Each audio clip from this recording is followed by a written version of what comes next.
వీళ్ళు ఇంటికి పోబోతున్నా ఇందులో ఎటువంటి అనుమానం లేదు. ఓం ది బెస్ట్ అండి. రవి మీనాక్షి సుందరం గారు, ప్రభుత్వానికి వ్యతిరేకంగా యాంటీ ఇన్కంబరెన్స్ తమిళనాడులో తీవ్ర స్థాయిలో ఉందనేటటువంటి చర్చ కొనసాగుతుంది. ఏ అంశాలు ప్రజలు పరిగణలోకి తీసుకునే అవకాశం ఉంది? తమిళనాడు ప్రభుత్వము మహిళలకు అత్యధిక పీఠం ఇచ్చినటువంటి పథకాలు అంటే క్యాష్ కానీ 8,000 క్యాష్ డైరెక్ట్గా అకౌంట్లోకి ఇవ్వడం కానీ, ఇతర అంటే ఫ్రీ బస్సు ఫెసిలిటీ కానీ, ఇవన్నీ కూడా వర్కౌట్ అయితే పరిస్థితులు ఎట్లా ఉంటాయి? ఎందుకంటే మహిళా ఓట్ బ్యాంకు అంటే పురుషుల ఓట్ బ్యాంక్ అంటే కూడా ఒక 2% అత్యధికంగా ఉన్నటువంటి రాష్ట్రం తమిళనాడు. ఎట్లా ఉండబోతుందండి అక్కడ పరిస్థితి? మీరు చెప్పేది కరెక్ట్. బట్ ఎప్పుడుమే తమిళనాడులో తమిళనాడులో మీరు ఎవరుమే జడ్జ్ చేసేందుకు కాదు ఏ ఊర్లను. ఇది ఒకమైన పాలిటిక్స్ తమిళనాడులో ఉంటుంది. ఏ యాంటీ ఇన్కంబెన్సీ చూపిస్తే మొత్తంగా చూపించి చేస్తారు, లేకపోతే సైలెంట్ గా ఫినిష్ చేస్తారు. ఇప్పుడు చూస్తే కోవైలో మీరు చూస్తే ఏంటంటే ఎక్కువ పర్సంటేజ్ పోలింగ్ అయింది. అయితే సెంధిల్ బాలాజీ ప్లేస్ లో తక్కువ అయింది. సెంధిల్ బాలాజీ ప్లేస్ లో వచ్చి ఏదో డబ్బులు నిండా ఇచ్చినారు, స్టే చేసినారు, ఇది చేసినారు వచ్చింది. అట్లా ఉంటే తీసుకునే వాళ్ళు ఇంట్లో ఉండి ఉంటారు, డ్యామేజ్ చేసే వాళ్ళు వచ్చి కూడా ఓటు వేస్తారు. ఆ కాన్స్టిట్యుయెన్సీ ఆ పర్టికులర్ ప్లేస్ మనకు చూపిస్తుంది. You check entire that Dharmapuri నుంచి కోవై వరకును you got full heavy polling. అయితే 61.22 ద సెంధిల్ బాలాజీ ప్లేస్.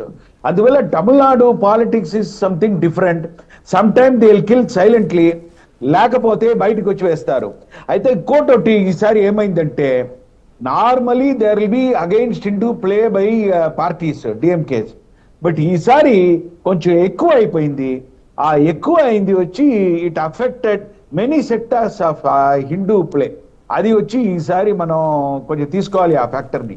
ఎప్పుడు తమిళనాడు అది తీయదు, ఈసారి కొంచెం ఎక్కువైపోయింది అన్ని చోట్లను. ఏమంటే ఆ తిరుపరంగుండ్రం ఇష్యూ ఒకటి, జడ్జెస్ పైన కోపపడింది, ఇది అంతా కొంచెం అక్కడ ఎక్కువ అయింది. అందువల్ల ఆయన చెప్పారు ఎక్కడనే డిఎంకేకి దా ఎడ్జ్ అని. నేనే చెప్పాను జనవరి వరకు DMK was edge and DMK was the winner like.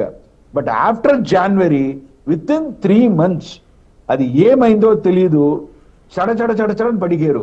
ఈ డబ్బుల కోసం దీనికోసం మారే మనుషులు ఇప్పుడు తమిళనాడు ఓటర్స్ కాదు, ముందుగా ఉండింది.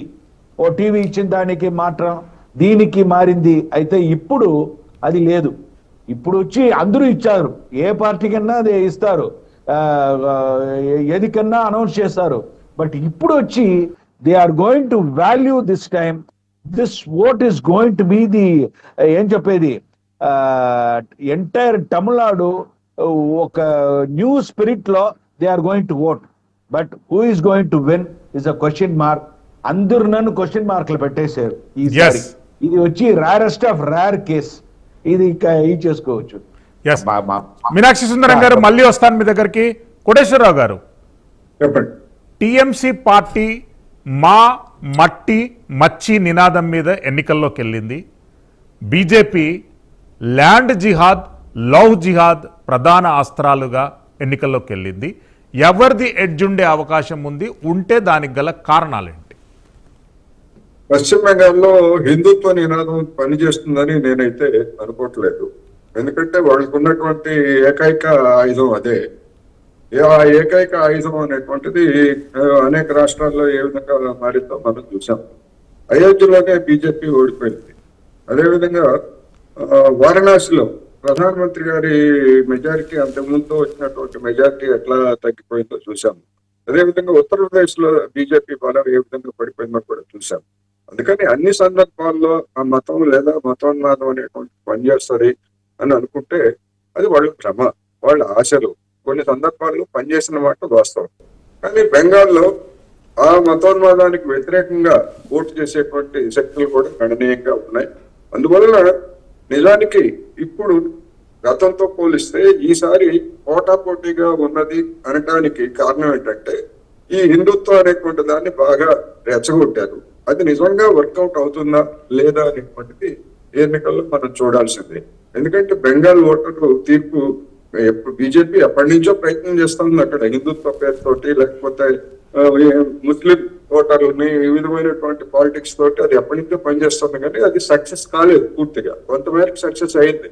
ఎందుకంటే ఈ ఎన్నికలు అనే దానికి వచ్చేసరికి అది ఏ విధంగా ఉంటుంది అనేటువంటిది నిజంగానే నేను మొదట చెప్పినట్టుగానే స్వల్ప మెజార్టీతో అయినా కానీ తృణమూల్ కాంగ్రెస్ విన్ అయ్యేటువంటి అవకాశాలు ఉన్నాయనేది నేను మళ్ళీ చెప్పదలుచుకున్నాను.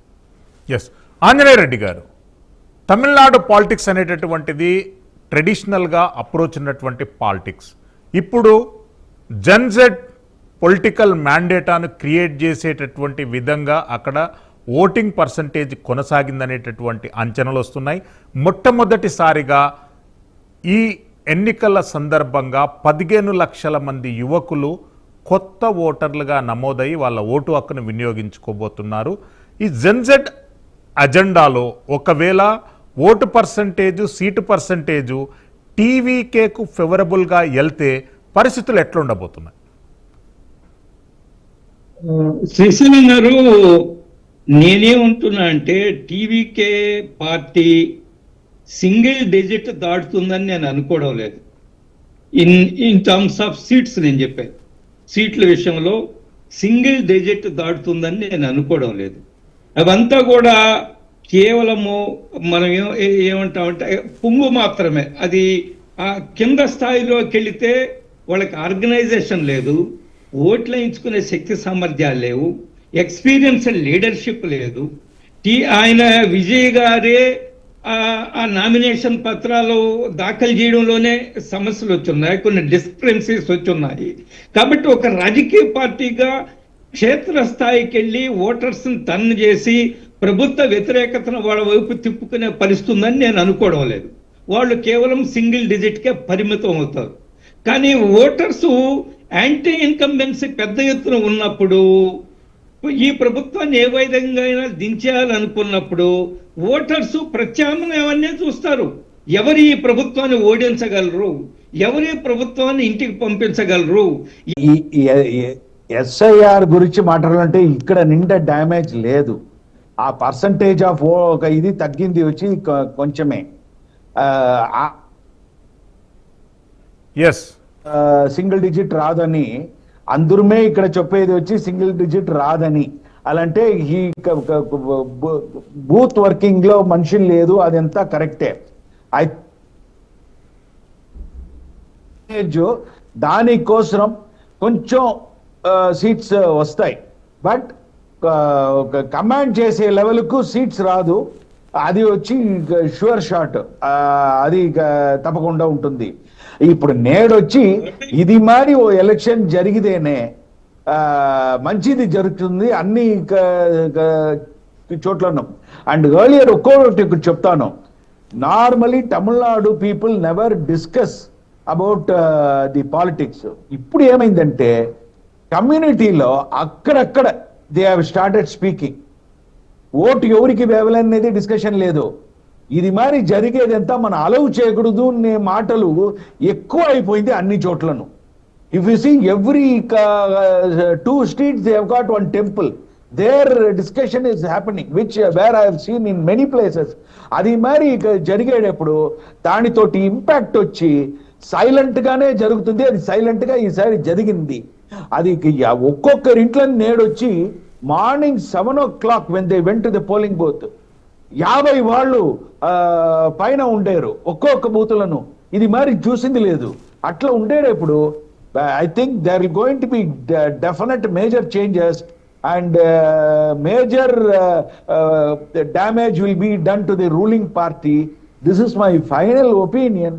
అలాంటే అందరూ చెప్పవచ్చు ఇది అది అట్లా ఇట్లా అని, బట్ రెగ్యులర్ గా మనం మూవ్ చేసేటప్పుడు what we see is real గా నేడొచ్చి ఆ Hindu factor played major game in all the places. అది మన నమ్మకాలి. అది పోయినసారి అంతే, దాని ముందుకుసారి ఎప్పుడైనా మీరు చూసారా బ్రాహ్మణులు గుడిలో ఉండేవాళ్ళు ఒక వీడియో వేసి ఈసారి వీడియో వేసినారు, దిల్లో ఉంది సోషల్ మీడియాలో. ఇది మరి చెప్పేది ఇట్లా ఉండేటప్పుడు how much depth it has been affected the basicness. వాళ్ళు దేనికి జగడానికి పోరు, దేనికి పోరు. అయితే సైలెంట్ గా స్టాంప్ చేసి వచ్చేస్తారు. నేడు ఈసారి జరిగింది. లేకపోతే you ask everyone, ask them to predict, ఎవరి వల్ల ప్రెడిక్ట్ చేసింది కానీ తగినట్టుగా ఉంది. My maximum minimum is 4-5 seats Vijay will gain. Maximum you can go up to 25. అది వచ్చి రేరెస్ట్ ఆఫ్ రేర్ కేసు. ఈ స్టూడెంట్స్ ఓట్స్ అన్ని not in one pocket, it has been spreaded to all over Tamil Nadu. అది వల్ల now except spoiling game, Vijay cannot do anything as of now. Yes. And so S Koteswararao garu, Yes. Conclusion point చెప్పండి. ఈ ఎన్నికల సరళి పైన భవిష్యత్తుకు ఎలాంటి రాజకీయ సంకేతాలు ఇస్తారు? Conclusion point. యా, దేశం మొత్తం మీద చూసినప్పుడు తమిళనాడులో గుళ్ళు గోపురాలు ఎక్కువ అనేటువంటిది అందరికీ తెలిసినటువంటి సత్యం. That's universal fact. ఎస్, అక్కడ యూనివర్సల్ ఫ్యాక్ట్. హిందువులు కూడా ఎక్కువ ఉన్నారు అక్కడ, అందులో జనాభాలో చూసినప్పుడు. కానీ దేశంలో హిందుత్వ లేకపోతే రాముడు లేకపోతే దేవుడు లేదా శబరిమల ఇట్లాంటి వాటన్నిటిని